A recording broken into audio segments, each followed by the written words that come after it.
Stand by for a little musical journey, folks, straight from the home of Dixieland Jazz, way down yonder in New Orleans. For 1 and 2 and...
We get better with every passing day. Modestly speaking, that is, folks. Last time I was in New Orleans, I went to the fanciest restaurant in town.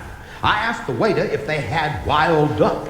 He said, no, but if you want to wait, we'll annoy a tame one. Oh, what's your favorite dish, Huck? Well, I'd say a white one with little pretty blue flowers around the edge. That's good. Very funny. Scratch, how's Ernestine's cooking coming along? Oh, just great, Daniel. She made a marble cake last week. A marble cake? How was it? Well, it lived up to its name. We decided to use it as a support under the front porch. That sounds like my aunt's cherry pie. We used to call it George Washington pie because the only way to cut it was with a hatchet. A pretty fishy tale, if you ask me. Like the story of Goldie Fish and the Three Barracuda? I've got a story that sure beats any of those.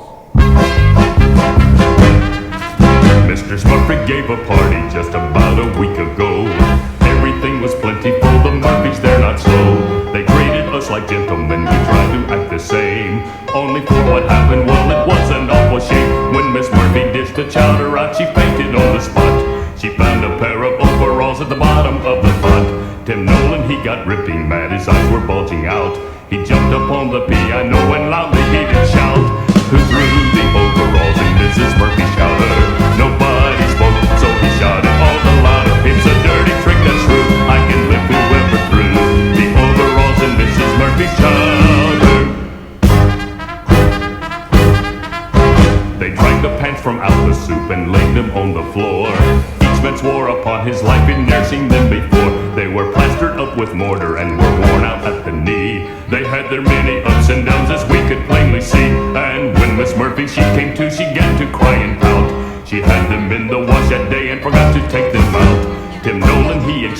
himself for what he said that night. So we put music to